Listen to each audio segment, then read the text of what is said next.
Hello, I'm Nik Gowing. Well, just over 24 hours after the shock resignation of the UK ambassador to the European Union, with frank revelations in an official email about the impossibility of doing a job advising the UK government on all aspects of Brexit-related realities, a new ambassador has been named. Sir Tim Barrow is described as a top public servant, not a political appointee.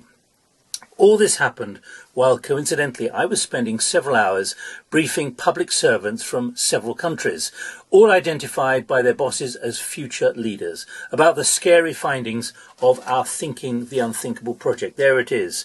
There were plenty of nodding heads when I described the key findings of this Thinking the Unthinkable project, that conformity and even fear of destroying their careers is preventing many people, many leaders, in the private as well as the public sector, from thinking the unthinkable, or as Sir Ivan makes clear in his memo, raising the unpalatable to ministers and ultimately to the Prime Minister in number 10 Downing Street.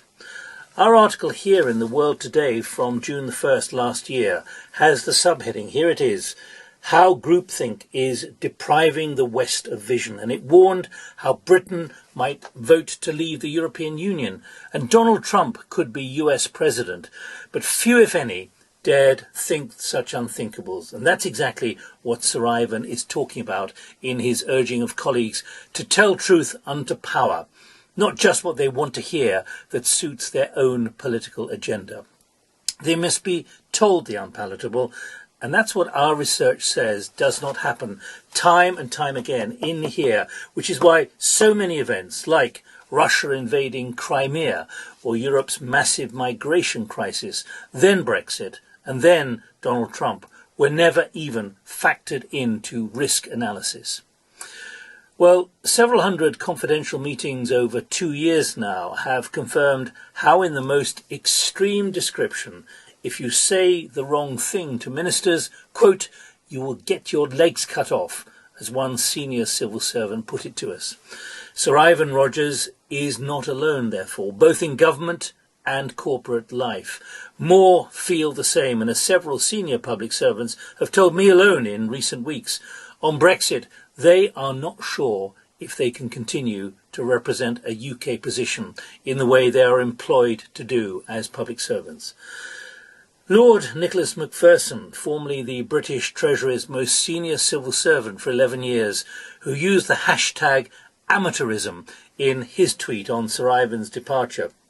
He spoke of the, quote, monumental collective intellectual error by him and colleagues in Britain and the United States before the 2008 financial crisis. In an interview on his retirement last April, he said that, quote, they failed to see the crisis coming. They failed to see the build-up of risk. Well, as Sir Ivan said, quote, speaking truth to power is a key duty for all civil servants. They must not be frightened into holding back. In our research on Thinking the Unthinkable, contained in 3,000 pages of interview transcripts now with senior leaders done over 2 years, 9 key points emerge, like being routinely overwhelmed by intense pressures, by groupthink, by denial, and those career-limiting moves. And behind this core leadership challenge is an inherent contradiction. How do current leaders direct a company or government department through a period of the kind of fundamental change and upheaval that challenges the very conformity which qualified them for the top in the first place? And it is that same conformity which blocks the kind of systemic and behavioural changes that are so urgently required. And that's what Sir Ivan Rogers' resignation has revealed so dramatically. His anxieties are reflected by many, and that is why the crisis for leadership, which we identified before Brexit and before Trump, is so scary. And no leader has yet pushed back on the findings. Quite the opposite.